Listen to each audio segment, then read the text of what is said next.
Hello everyone, welcome to this amazing platform of our channel Panesha for competitive examinations and I am Piyush. I hope कि आप सारे healthy हो। And आज हम discuss करने वाले हैं एसएससी सीजीएल 2019 के जो पेपर हुए थे आपके अभी 2019 के एग्जामिनेशन जो आपका हुआ था अभी पूरा कंडक्ट 3 मार्च से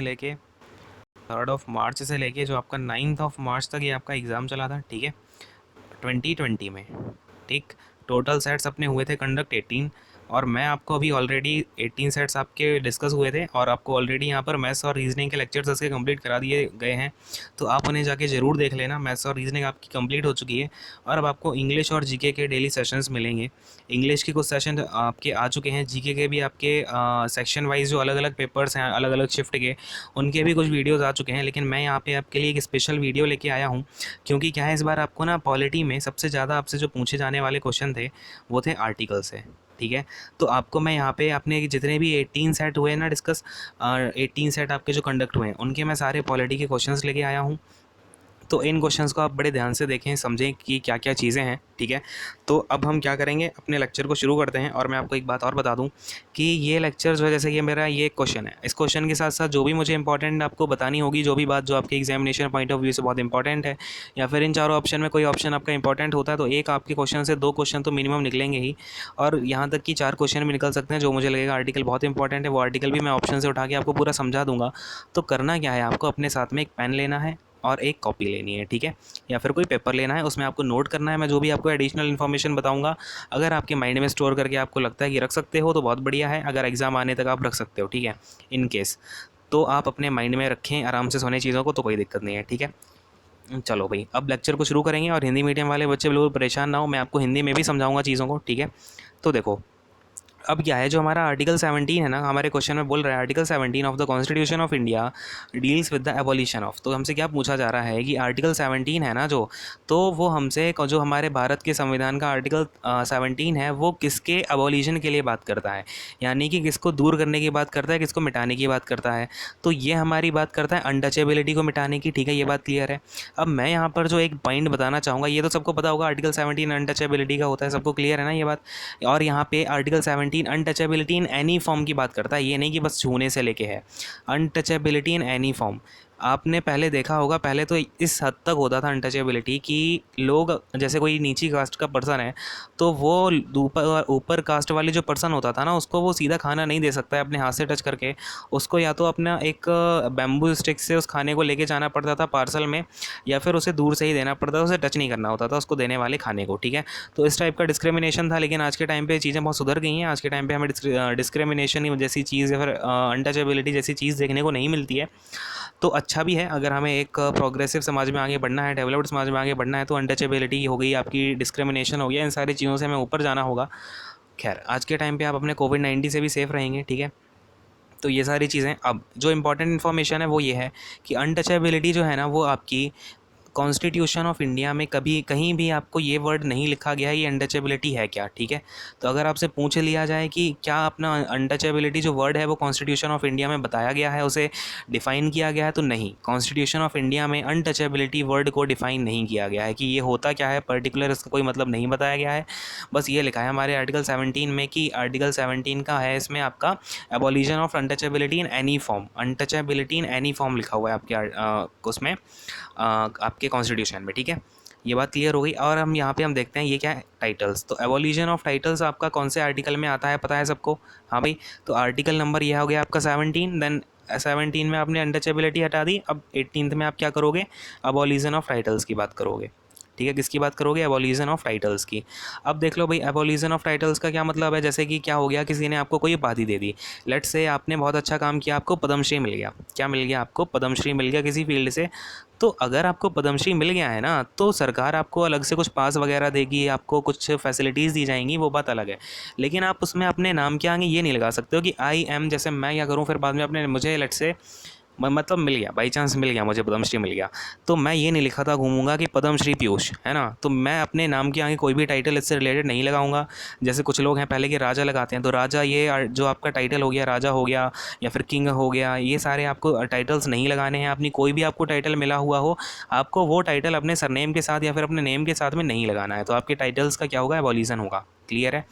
तो यहाँ पे हमारा क्वेश्चन नंबर 1 कंप्लीट हो गया। नेक्स्ट क्वेश्चन पे आते हैं, फटाफट से चीज़ समझ में आ गई है, अगर कोई चीज़ नहीं पता थी आपको तो लिख लेना। चलो नेक्स्ट क्वेश्चन में अपने पास है कि wait a second, which article of the Indian Constitution prohibits discrimination on the grounds of religion, race, caste, sex, place of birth? अब देखो बात समझ में आपको यहाँ पर ये आ गई थी कि 17 वाले में तो हो गया अनटचेबिलिटी, 18th वाले में हो गया आपका क्या, तो एबॉलिशन ऑफ टाइटल्स। अब जो हमारा आर्टिकल नंबर 15 है ना, आर्टिकल नंबर 15 में दे रखा है कि आप कभी भी डिस्क्रिमिनेशन नहीं कर सकते हैं। डिस्क्रिमिनेशन, अब डिस्क्रिमिनेशन कौन से बेसिस पे, ना तो आप रिलीजन के बेसिस पे डिस्क्रिमिनेशन कर सकते हो, रिलीजन के बेसिस पे आपने देखा होगा हमारे यहाँ पे कोई डिस्क्रिमिनेशन नहीं होता है ना। और हमारे यहाँ का तो टैग ही है हिंदू मुस्लिम सिख ईसाई सारे हैं भाई भाई, है ना।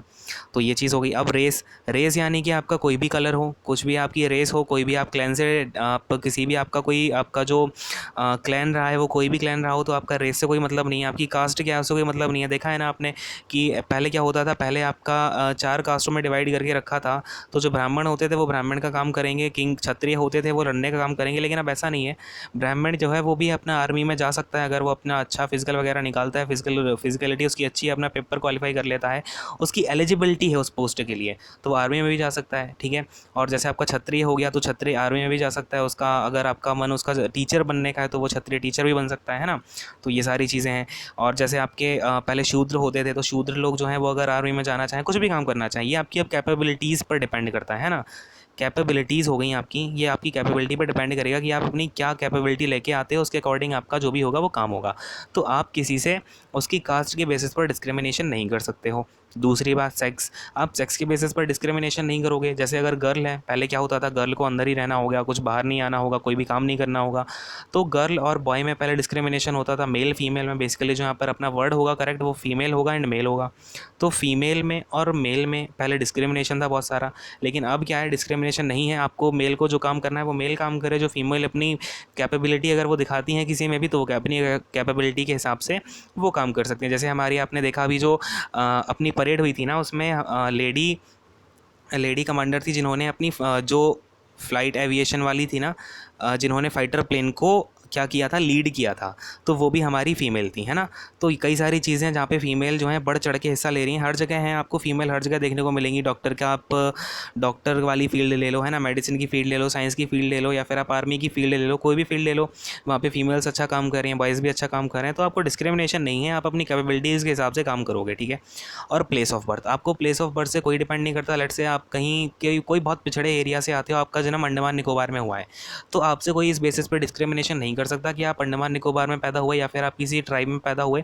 आपके पास अगर कैपेबिलिटी है, एजुकेशन है, आपके पास में समझ है किसी भी चीज़ को करने की, तो आप वो ज़रूर करें, आपको कोई उससे रोक नहीं सकता। क्लियर है आर्टिकल नंबर 15 सबको समझ में आ गया कि नहीं आ गया, ठीक है। अब ये जो आर्टिकल्स हैं ना, मैं आपको ये भी समझाता हूँ, काफ़ी इंपॉर्टेंट आर्टिकल्स हैं ये सारे। तो देखेंगे आर्टिकल नंबर 23, आर्टिकल नंबर 23 हमें क्या बताता है, तो बच्चों देखेंगे तो आर्टिकल नंबर 23 में बताता है, ध्यान से सुनना मेरी बात को। इसके हिसाब से क्या होता है, जो आपका कॉन्स्टिट्यूशन में वर्ड लिखा हुआ है वो है प्रोहिबिशन। क्या है, प्रोहिबिशन, प्रोहिबिशन ऑफ ट्रैफिकिंग। ये आपका थोड़ा लिखने में ज़्यादा करेक्ट नहीं आ रहा होगा, लेकिन मेरे वर्ड्स पर ध्यान देना। क्या है, prohibition of trafficking and forced labour of human beings, ठीक है। ये है आपकी प्रॉपर जो सेंटेंस यूज़ हुआ है, तो आप इसे देख लो। अब मैं समझाता हूँ आपको ये है क्या। अब देखो इसका क्या मतलब हुआ कि पहले के टाइम में आपने देखा होगा, पहले क्या होता था, काफ़ी सारी ह्यूमन ट्रैफिकिंग होती थी, फिर जाके ले जाके अपन इसे क्या करवाते थे, बेगार हो रही है कई सारे लोगों से। बेगार, आपको पता है बेगार क्या होता है। पहले क्या होता था ना कि जो बड़े बड़े ज़मींदार लोग हैं वो क्या करते थे, किसानों को कर्ज देते थे, ठीक है। अब उन्होंने कर्ज अगर नहीं दे पाया वापस, तो क्या करते थे, उनका लैंड ले लेते थे और उनसे बोलते थे कि अगर तुम्हें कर्ज चुकाना है, जो मैंने तुम्हारे ऊपर जो डेप्ट है उसे अगर तुम्हें चुकाना है, तो इस खेत में काम करो पूरा, और उसकी जो फसल होगी वो भी तुम नहीं रखोगे, हम उसमें बस तुम्हारे खाने के लिए दे देंगे, या फिर वो भी नहीं देते थे वो ने। उन्हीं का खेत उन्होंने ले लिया और उनसे वहाँ पर काम भी करवा रहे हैं, तो इसे बोलते थे बेगार, ठीक है। उन्हें डेप्ट दे दी, कई डेप्ट में रख दिया, और वो कंपाउंड इंटरेस्ट पे देते थे, है ना, उनको पैसा। तो इससे क्या होता था, किसान ने लेट से आपका 100 रुपीज़ लिया, काफ़ी ज़्यादा इंटरेस्ट पे उन्होंने कंपाउंड इंटरेस्ट पे दे दिया। कंपाउंड इंटरेस्ट पता है ना आपको, अभी चक्रवर्ती ब्याज, ठीक है। तो चक्र ने दे दिया आपको 100 रुपीज़। तो अब उन्होंने क्या किया, चक्रवृद्धि ब्याज लगाना शुरू किया। अब 1 ईयर में ही उनका हो गया 100 से लेके, ऐसा लगाते थे कि भैया 100 से लेके ये 500 हो जाता था। ये मैं आपको एक एस्टीमेट बता रहा हूँ। तो वो किसान अपना 100 ही नहीं जब चुका पा रहा है तो वो 500 क्या ही चुकाएगा। तो फिर उससे कहते थे कि अब तुम ये फोर्स्ड लेबर करो। फोर्स्ड लेबर का मतलब है यहाँ पर बेकार। आपसे ज़बरदस्ती उनसे क्या किया जाता था, काम करवाया जाता था और कहते थे इसका हम पैसा नहीं देंगे तुम्हें कोई भी, इससे तो तुम अपनी जो डेप्ट है ना तुम्हारी वही चुका रहे हो। ठीक है, तो ये हो गया। और ट्रैफिकिंग जो होती है ह्यूमंस की, उसका भी प्रोहिबिशन है। तो ये सारी चीज़ें आपकी किस में प्रोहिबिट की गई हैं, तो ये सारी प्रोहिबिट की गई हैं आपकी आर्टिकल 23 में। बात क्लियर है, 2 आर्टिकल आपके क्लियर हो गए। अब आर्टिकल नंबर 19 को समझेंगे बड़े ध्यान से। आर्टिकल नंबर 19 काफ़ी इंपॉर्टेंट है और इसके अंदर से भी क्वेश्चन आए हुए हैं, तो बड़े ध्यान से सुनेंगे मेरी बातों को।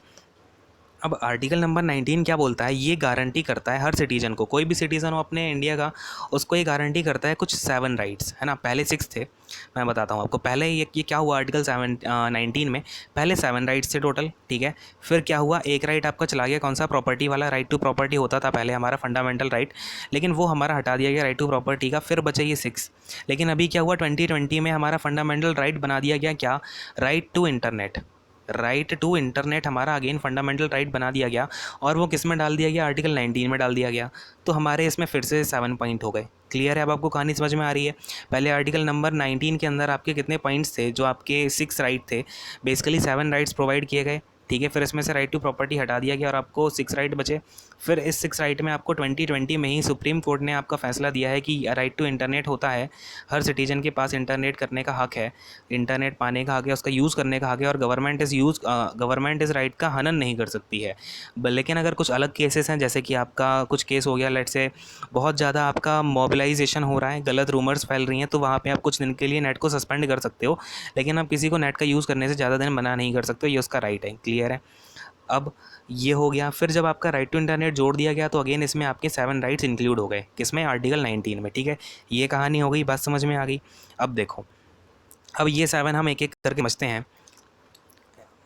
देखो, आर्टिकल नंबर 19 में हमारे पास क्या क्या है। सबसे पहली बात, आर्टिकल 19 में जो आर्टिकल 19, लेट से आप 19(1) बोल दो इसे। ठीक है, तो 19(1) में आपको क्या बोल रखा है कि हर सिटीजन को क्या है, right to freedom of speech. ठीक है, right to freedom of speech है। बात सुनेंगे मेरी ध्यान से, मैं जो बोल रहा हूँ उस पर ज़्यादा ध्यान देना।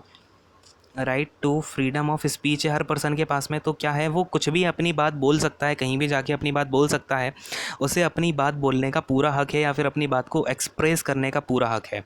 लेकिन एक्सप्रेस करने का हक तो है, अब ऐसा नहीं है कि आप अपनी बात बोलने के चक्कर में किसी भी कम्युनिटी के अंदर दंगा भड़का दो, उस कम्युनिटी को आप परेशान करो, उस कम्युनिटी के लिए कोई हेटरेट कमेंट करो। तो आपके लिए अपनी बात रखने का हक है, राइट है आपके पास।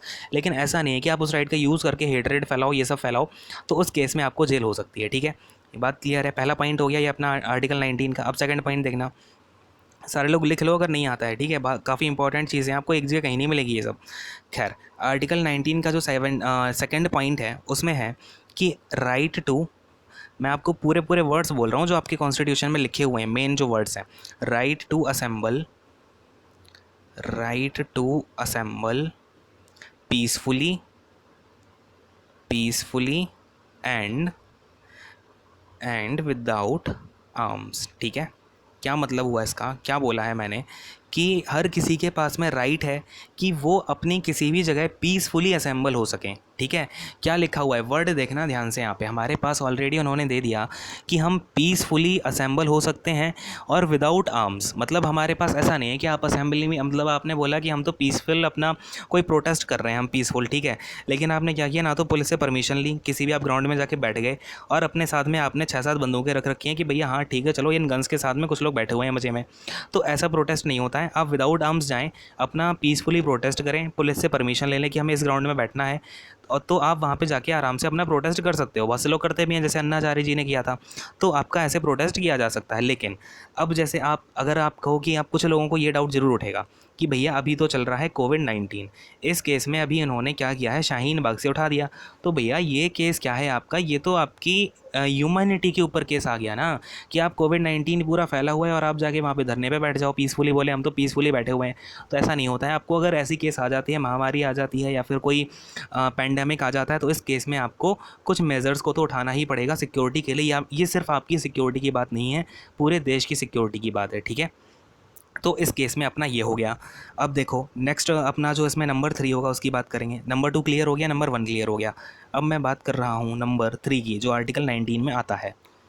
ध्यान से देखना, नंबर 3 में अपने पास क्या है, right to form, right to form. अब ये मैं सारे पता है क्यों समझा रहा हूँ आपसे, एक बार सीजीएल या सीपीओ में सीधा सीधा पूछा गया था कि आर्टिकल नंबर 19 का 1 या 2 या ए या बी या सी, इसमें से किसी में आपका कौन सा राइट आता है। ठीक है, इसलिए मैं आपको लाइन से बता रहा हूँ, इनको याद रखना, नंबर 1 पे कौन सा है, 2 पे कौन सा है, 3 पे कौन सा है, 4 पे कौन सा है, मतलब ऐसे सीरीज़ में याद रखना। तो right to form association, right to form associations और यूनियंस और कोऑपरेटिव्स, और यूनियंस और कोऑपरेटिव्स, मेरी बातों पे ज़्यादा ध्यान देना, और मैं आपको ये बात बहुत बार बता चुका हूँ। ठीक है, ये नहीं कि कुछ लोग छापने में लग जाएं या देखने में लग जाएं। तो कोऑपरेटिव्स ये आ जाएगा आपको, कोऑपरेटिव्स। खैर अब देखो इसमें क्या है, अब समझेंगे ये क्या है। अब हमारे हर किसी पर्सन के पास में राइट है कि वो कुछ लोगों के साथ एसोसिएशन अपना बना सकता है, यूनियंस बनाई जा सकती हैं। देखते हैं, जैसा कि आपने देख रखा होगा कितनी सारी यूनियन है अपने इंडिया में, हर चीज़ की यूनियन है, मजदूर यूनियन हो गई, लेबर यूनियन हो गया, हर चीज़ का यूनियन है। अगर आप रेलवे में काम कर रहे हो तो उसमें रेलवे की यूनियन है ना, तो हर चीज़ की यूनियन है। और आपकी कोऑपरेटिव सोसाइटीज़ भी हैं अलग अलग, आप अपनी कोऑपरेटिव सोसाइटी अपनी बना सकते हो आराम से कुछ मेंबर्स के साथ मिलके। तो ये भी आपके पास में राइट है, ऐसा नहीं है कि आप अपने हिसाब से कुछ काम नहीं कर सकते हो। तो अगर आपको एसोसिएशन करना है, कोऑपरेटिव्स बनाने हैं, कोऑपरेटिव आपके ग्रुप्स हो गए या फिर आपकी कोऑपरेटिव सोसाइटीज़ हो गई, तो आप ये सारी अपनी फॉर्म कर सकते हो, यूनियंस बना सकते हो। ठीक है, ये आपके पास में राइट है। ठीक है, क्लियर है ऑप्शन इसका जो 19 का थर्ड पार्ट है। अब 19 का जो फोर्थ पॉइंट है ना, जो हमें दे रखा है राइट 19 का फोर्थ, सॉरी, फोर्थ में हमें दे रखा है right to move freely, right to move freely throughout the territory of India. ठीक है, क्या लिखा हुआ है हमारा, right to move freely throughout the territory of India, territory of India. Clear है, समझ में आ गया सबको कि नहीं आया। तो हमें इसमें राइट है कि हम अपनी जो इंडिया का पूरा आपका मैप बना हुआ है ना, उस मैप में आपका इंडिया के अंदर जितने भी रीजन्स आते हैं आप उसमें बिना किसी रोक टोक के घूम सकते हो। ठीक है, ये आपका दिया गया है नंबर 4 में। लेकिन अब कुछ लोग यहाँ पर बोलेंगे वही बात कि भैया अभी तो चल रहा है लॉकडाउन, अब इस लॉकडाउन में हम कैसे जाएँ इधर से उधर, हमें तो गवर्नमेंट ने मना कर दिया, हम तो लॉकडाउन में पड़े हुए हैं। तो भैया ये है आपका अलग से स्पेशल केस, आपको पता ही है सारी बातें, कोविड-19 का पेंडेमिक फैला हुआ है। ऐसे में आप अगर इधर से उधर जाओगे, तो अगर आप अपने मन से जाओगे ना, अगर आपने बिना पास लिया आप इधर से उधर निकल गए, तो आप अगर अपनी यहाँ पे जाके बोलोगे ना कि भैया मेरे पास 19 का 4 नंबर का राइट है, तो पुलिस आपको डंडे भी मारेगी और आपको वहाँ से हटा भी देगी। ठीक है, तो ऐसा ना करें बिल्कुल। अगर आपको गवर्नमेंट ने कुछ गाइडलाइंस दी हैं और आपके पास में बिल्कुल सीरियस कंडीशन आ गई है, आपकी नेशनल लेवल क्या, ये तो इंटरनेशनल लेवल की थ्रेट है। ठीक है, तो इस केस में आपका ये वैलिड नहीं होगा कि आप बोलो जाके कि भैया 19-4 है, मेरे पास 19-4 है। भैया जब सबने अपने अपने स्टेट सारे लॉकडाउन कर रखे हैं, पूरा देश लॉकडाउन पे है, तो आप ऐसे नहीं घूम सकते हो। क्लियर है, गवर्नमेंट ने आपको सारी बातें बता चुकी है अपनी गाइडलाइंस में, तो उन गाइडलाइंस को फॉलो करें टाइम टू टाइम। ऐसा नहीं है कि आप कहीं की बात कहीं से जोड़ दो। ठीक, ठीक है, चलो अब अपना 19th का 4th नंबर हो गया। अब समझेंगे 19th का अपना कौन सा 5th नंबर को समझते हैं। 19th का जो 5th नंबर है, इसमें हमें क्या बताया गया है, ये है हमारा right to reside, right to reside, right to reside and settle, right to reside and settle in in the territory of India. मतलब एनीवेयर है ना, anywhere in the territory of India, मतलब आप कहीं भी अपने लेट्स से ये है आपका टेरिटरी ऑफ इंडिया। ठीक है, बस समझ में आ गई, टेरिटरी ऑफ इंडिया लिखा हुआ है आपका, समझ लेना। अब क्या है, 5th नंबर में आपको बताया गया है कि आप पूरे इंडिया में कहीं भी आप अपना सेटलमेंट बना सकते हैं। जैसे आपने वहाँ पे आराम से क्या किया है, आपने लीगल तरीके से आपने ज़मीन खरीदी। अब ऐसा भी नहीं है कि आप कहीं भी जाके इंडिया में खड़े हो जाओ और बोलो भैया ये लैंड अपना आपने हथिया लिया अपना लीगल तरीके से, और बोले कि नहीं भाई मेरे पास में राइट है, मैं तो यहाँ पे रहूँगा। हमें राइट में बोला गया कि हम कहीं भी सेटल हो सकते हैं। तो ऐसा नहीं है, जाके आप लीगल तरीके से अपनी ज़मीन खरीदें, उसके बाद में उस लैंड के ऊपर अपना मकान बनाएं, अपना आराम से रहें, कोई दिक्कत नहीं है, आप किसी भी पार्ट में इंडिया के रह सकते हो। ठीक है, अपना आराम से ऑफिशियल वर्क को जो आपका पेपर वर्क होगा उस काम को कंप्लीट करवा लेना, और उसके बाद में आप आराम से रह सकते हो। ठीक है, क्लियर है। चलो 19th का 6th वाला पॉइंट देखना। 6th वाले पॉइंट में क्या दे रखा है कि right to practise, right to practise, right to practise any profession मतलब आप क्या कर सकते हो ना, कोई भी प्रोफेशन चूज़ कर सकते हो। समझाता हूँ ज़रा, एक बार मैं आपको पूरी लाइन बता दूँ। एनी प्रोफेशन और टू कैरी एनी ऑक्यूपेशन, और to carry any occupation, any occupation या फिर आगे बिजनेस है आपका, ठीक है। तो इसके अंदर क्या है ना कि आप अपने हिसाब से, मतलब आपको जो भी बिजनेस सूट किया है या फिर आप जो भी, जैसे कोई भी प्रोफेशन हो गया, लेट से आपने क्या किया, मेडिकल की पढ़ाई करी, डिग्री ले ली अपनी, उसके बाद में आप मेडिकल की प्रैक्टिस करने लगे, है ना, डॉक्टर की प्रैक्टिस करने लगे हो, तो आप अपना जो भी आपका, आप जो भी बनना चाहते हो, जैसे आप ये देखो, आपका मन क्या हुआ एसएससी की प्रिपरेशन करने का, तो आप आगे एसएससी की प्रिपरेशन करने लगे। इसमें कोई आपको रोक तो नहीं रहा है कि भैया नहीं तुम एसएससी की प्रिपरेशन नहीं कर सकते हो, तो ये क्या है, आपका पूरा राइट है। अगर आपको कोई रोक भी रहा हो तो उससे बोलो कि भाई नहीं, मैं कर सकता हूँ प्रिपरेशन, ठीक है। और अगर आपका कोई मन है दूसरा प्रोफेशन करने का, या फिर अपना कोई ऑक्यूपेशन दूसरी करने का, कोई दूसरा बिजनेस करने का, तो वो भी ज़रूर करें। अगर आपका मन है तो आपको इससे कोई नहीं रोक सकता, ठीक है। अगर आपका जो मन है वही करने का अपना प्रयास भी करें, क्योंकि इसमें क्या होता है, उसमें आप कुछ भी, अगर आपका जिसमें मन लगता है ना, तो आप वही काम करें। ऐसा नहीं है किसी की आप ज़बरदस्ती आके या फिर कुछ भी करके आप किसी और काम में जिसमें आपका मन ही नहीं लगता है वो आप काम किए जा रहे हो, किए जा रहे हो, किए जा रहे हो, है ना। तो खैर, ये आपके कॉन्स्टिट्यूशन में भी बोला गया है कि आपको जो भी मन हो अपना प्रोफेशन करने का या अपना बिजनेस करने का वो करें। अब मैं आपको एक बात क्लियर कर दूं यहाँ पे। अब कुछ लोग बोलें कि भाई नहीं, मैं तो इलीगल काम करने लगा, इलीगल काम आप करने लगे, उसके बाद में जब पुलिस पकड़ने आई तो बोले कि अरे भैया मेरे पास में तो आर्टिकल 19 का 6 पॉइंट के हिसाब से मैं क्या कर सकता हूँ, कोई भी अपना प्रोफेशन या बिज़नेस कर सकता हूँ। तो भैया ये सब बातें याद रखें कि आप ये सब कानून के हद में रह के करें। किस में रह के करें? अंडर द लॉ, ठीक है। अंडर द लॉ करें। जो भी एक्टिविटीज़ आपको कॉन्स्टिट्यूशन में बताई जा रही हैं वो सारी अंडर द लॉ बातें हैं, ठीक है। तो ये सारी चीज़ हो गई। अब 19 के आपके 6 पॉइंट हो गए। अब जो 7th पॉइंट है वो आपका मैं बता रहा हूँ। 7th पॉइंट जो न्यूली ऐड हुआ है आपका 2020 में ही, वो है सुप्रीम कोर्ट ने अब आदेश दिया है कि गवर्नमेंट क्या है, किसी भी नागरिक का इंटरनेट का अधिकार नहीं छीन सकती है, ठीक है। तो हर नागरिक के पास इंटरनेट का राइट है। इसका मतलब क्या हुआ कि आपके पास में राइट है, आप पूरे देश विदेश की आप न्यूज़ देख सको या फिर पूरे देश विदेश से जुड़ सको और अपनी बातों को इधर से उधर शेयर कर सको, उधर की बातें आप सीख सको, है ना। तो ये आपके पास में राइट है किसका? इंटरनेट का।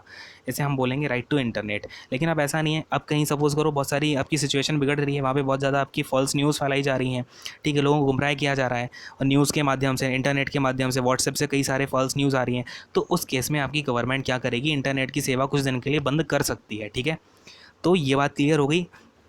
तो आर्टिकल नंबर 19 आपका काफ़ी इंपॉर्टेंट था। मैंने सारे पॉइंट डिस्कस कर दिए हैं, आपको समझ में आ भी गया होगा और आपने नोट भी कर लिया होगा, ये मैं होप करता हूँ, ठीक है।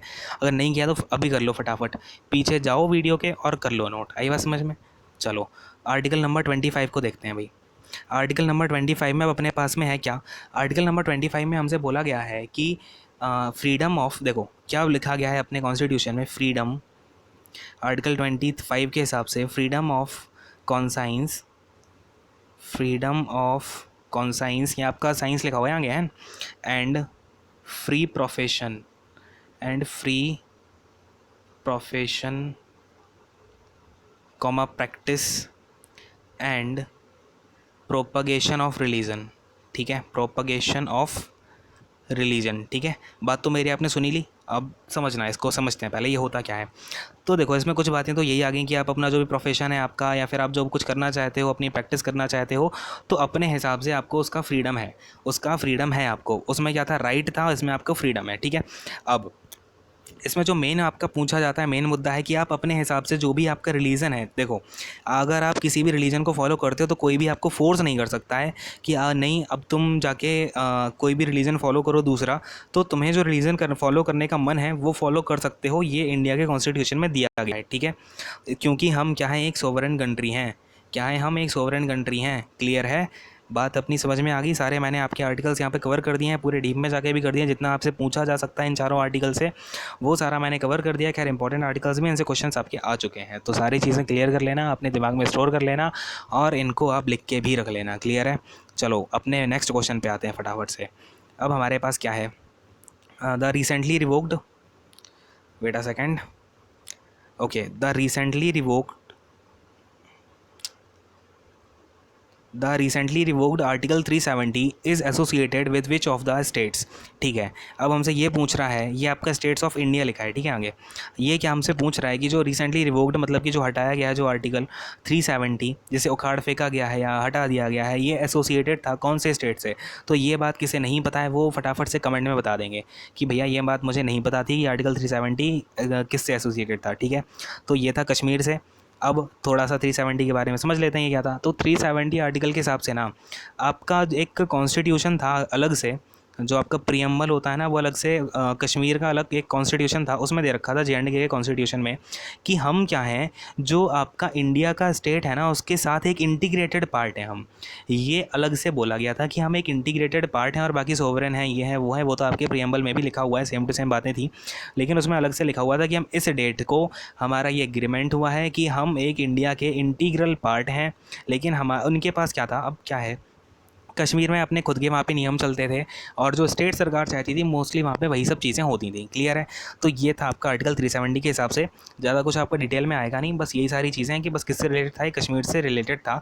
ये बात अब आपकी ख़त्म भी हो चुकी है, अब आपकी एग्जाम में जहाँ तक रिपीट नहीं होगी, अगर होगी भी तो बस आपका ये होगा 370 के हिसाब से कश्मीर को क्या क्या स्पेशल प्रोविज़न थे। ठीक, चलो नेक्स्ट क्वेश्चन पे आते हैं फटाफट से। अब हमारे पास क्या है, part 8 of India, part 8 of constitution deals of India deals with. तो अब पार्ट 8 कॉन्स्टिट्यूशन ऑफ इंडिया का किसके साथ डील करता है, तो भैया ये करता है यूनियन टेरिटरीज़ के साथ में। ठीक है, अब मैं आपको लाइन से बताता हूँ कि कौन सा किसके साथ डील करता है। क्लियर है। तो देखो आर्टिकल नंबर आपका पार्ट नंबर आपका जो 8 है ना, ये पूरा पहले समझा देता हूँ मैं। आर्टिकल नंबर 8 में पार्ट नंबर 8 में आपके कौन कौन से आर्टिकल आते हैं समझना ध्यान से। इसमें आपके आर्टिकल आते हैं 239 से लेके 241। तो अगर आपसे ये पूछ लिया जाए कि यूनियन टेरिटरीज़ के जो आर्टिकल्स हैं वो कौन कौन से, याद रखना 239 और 240 और 241, और ये किस में आते हैं, पार्ट नंबर 8 में आते हैं। क्लियर है इतनी बात, इसके बारे में आपको इतनी ही बात समझनी है, नोट कर लो ये फटाफट से, नहीं किया है तो। ठीक, चलो अब देखो, अब हम बात करते हैं स्टेट की।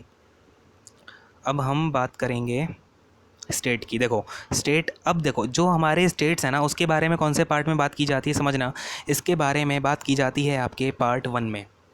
कौन से, पार्ट 1 में। क्लियर है। तो आपसे पूछा जा सकता है जो स्टेट्स की बात है, स्टेट्स की जब देखो क्या कौन सी बात हो गई, अगर मुझे स्टेट्स का क्या करना है, नाम बदलना है, अगर मुझे स्टेट्स की बाउंड्री चेंज करनी है, लेट से मुझे 2 स्टेट बनाने हैं, जैसे आपका आंध्र प्रदेश तेलंगाना बना है, ठीक है, तो इन सब चीज़ों का यूज़, तो इन सब चीज़ों के बारे में कौन से पार्ट में दिया गया है, आपके पार्ट नंबर 1 में दिया हुआ है। ठीक है, याद रहेंगी ये चीज़ें। क्लियर है। अब मैं आता हूँ आपके नेक्स्ट पॉइंट पे। अब आपका जो म्यूनसिपैलिटीज़ हैं, अब देखो ये जो म्यूनसिपैलिटीज़ हैं और पंचायत हैं, ये दोनों आपकी सेम आर्टिकल में, जो आपका सेम पार्ट है उसमें दी गई हैं। कौन सा पार्ट है, पार्ट नंबर 8 के आगे वाला, पार्ट नंबर 9। ठीक है। तो अगर आपसे पूछ लिया जाए कि पंचायत और म्यूनसिपैलिटी किससे डील करती हैं, किस पार्ट के अंदर कॉन्स्टिट्यूशन ऑफ इंडिया के डील की जाती हैं, तो ये की जाती हैं पार्ट नंबर 9 के अंदर डील। अब एक बार मैं आपको इनके आर्टिकल्स बता देता हूँ। देखो पार्ट नंबर 9 में, पार्ट नंबर 9 में आपके एक तो पंचायत आ गई, एक म्यूनसिपैलिटीज़ आ गई। ठीक है।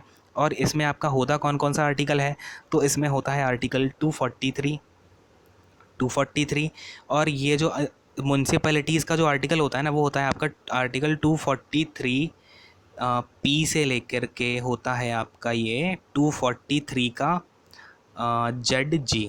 याद रखना ये बात, ये आपका क्वेश्चन CPO में आ चुका है कि म्यूनसिपैलिटीज़ की बात कौन से आर्टिकल में होती है। उन्होंने ऑप्शन में आपको 243 ZG दे रखा था, और इसके बाद आपको और ऑप्शंस में 241 242 ऐसे दे रखा था। तो आपको 243 ZG अपना राइट आंसर हो जाएगा। म्यूनसिपैलिटीज़ की बात कौन से आर्टिकल में की जाती है, तो 243 से लेकर 243 ZG तक की जाती है, और ये आपके पार्ट नंबर 9 में आती हैं। क्लियर है। और अब आपका एक और इम्पॉर्टेंट क्वेश्चन बन सकता है यहाँ पे पंचायत से, कि जो पंचायत है ना ये आपके जो आपका पार्ट नंबर 9 है ना, देखो बताता हूँ। पार्ट नंबर 9 आपका बेसिकली पहले नहीं था, पहले आपके 8 ही पार्ट थे। पार्ट नंबर 9 आपका ऐड किया गया है 73rd अमेंडमेंट एक्ट के द्वारा, 73rd अमेंडमेंट। ठीक है, अमेंडमेंट एक्ट। और ये कौन से ईयर का था, ये था 1992 का। ठीक है, 1992 में जो आपका 73rd अमेंडमेंट एक्ट हुआ था, उसके अकॉर्डिंग क्या किया, आपके पार्ट 9 को पार्ट 9 जिसमें आपकी इंक्लूड की गई पंचायती राज, क्या इंक्लूड किया गया, पंचायती राज इंक्लूड किया गया, और ये आपका ऐड कर दिया गया पार्ट नंबर 9 में। क्लियर है, ये बात याद रहेगी। तो पंचायत के बारे में 2-3 चीज़ें, पहली बात 73rd अमेंडमेंट, दूसरी बात पार्ट नंबर 9 में है, और ये ईयर 1992। क्लियर है, सारी बातें समझा दी मैंने आपको यहाँ पे। और क्या क्या क्वेश्चन बन सकते हैं, तो नेक्स्ट क्वेश्चन पर अब आते हैं। अब बच्चों हमसे नेक्स्ट क्वेश्चन में पूछा गया है the national commission for backward classes NCBC। ठीक है, was formed by insertion of the article in the constitution of India. इसका मतलब है कि जो नेशनल कमीशन है बैकवर्ड क्लासेस का, वो फॉर्म किया गया कौन से आर्टिकल के इंसर्ट करने की वजह से।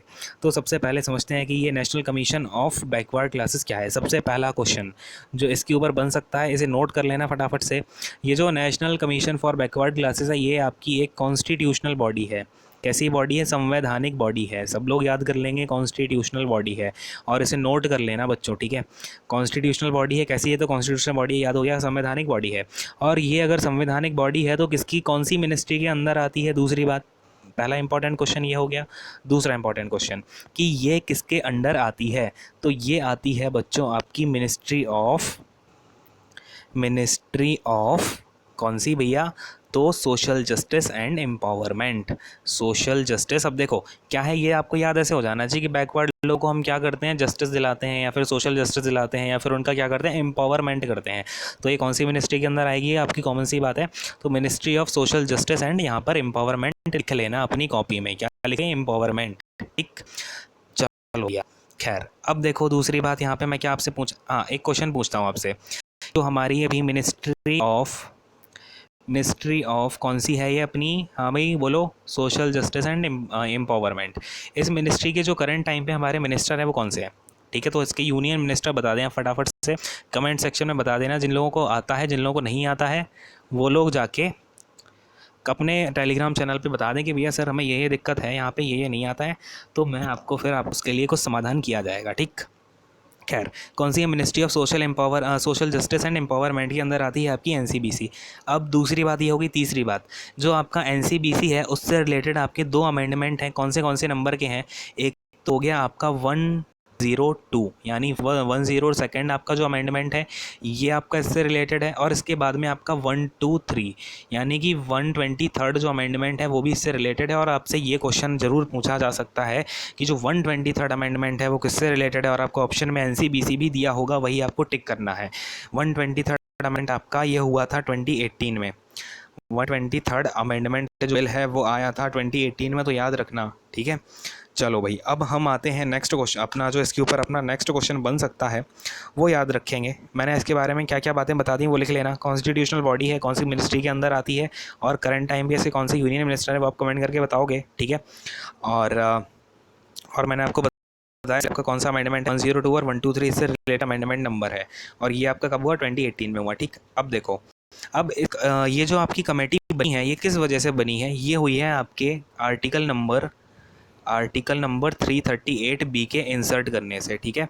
तो आपका आर्टिकल नंबर 338 बी जब इंसर्ट किया गया तो उसकी वजह से फिर ये national commission of backward classes बनाया गया आपका। अब ये वाला आपका इंपॉर्टेंट है। अब यहाँ पे आपका ऑप्शन से कोई भी इंपॉर्टेंट नहीं है, मैं आपको इसमें एडिशनल चीज़ें बताऊँगा, देखना ध्यान से। अब मैं आपसे यहाँ पर बात कर रहा हूँ, आपको आर्टिकल 338 बी तो पता चल गया कि 338 बी में आपकी किसकी बात की गई है? National commission for backward classes की बात की गई है।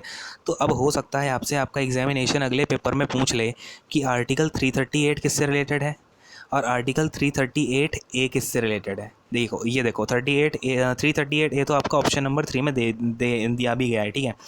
तो फिलहाल अब देखो ये आपका ज़्यादा इंपॉर्टेंट है नहीं। 338 ए में आपका क्या है, ध्यान से समझना है। यहाँ पे क्या लिख रहा हूँ मैं? नेशनल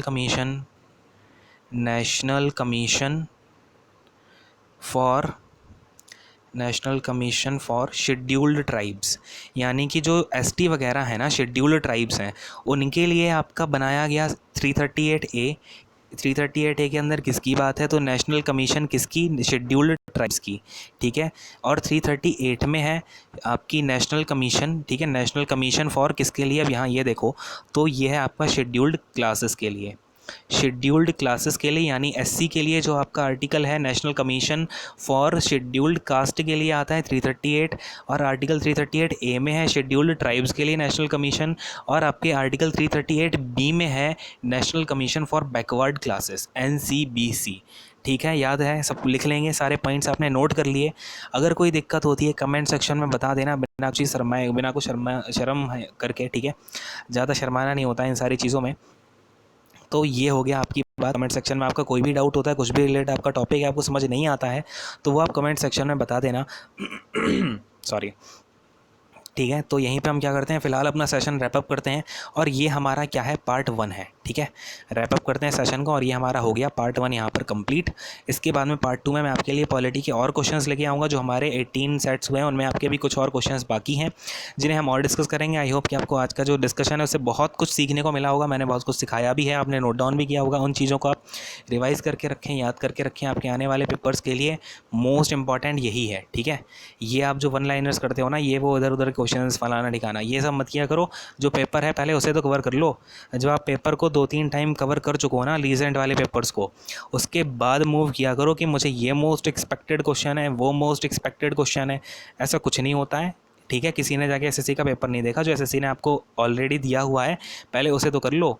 मतलब लोगों के पास जो होता है वो करते नहीं हो आप लोग, और फिर कहते हो कि सर ये नहीं हो रहा, वो नहीं हो रहा। जो अवेलेबल है उससे तो प्रैक्टिस कर लो भाई।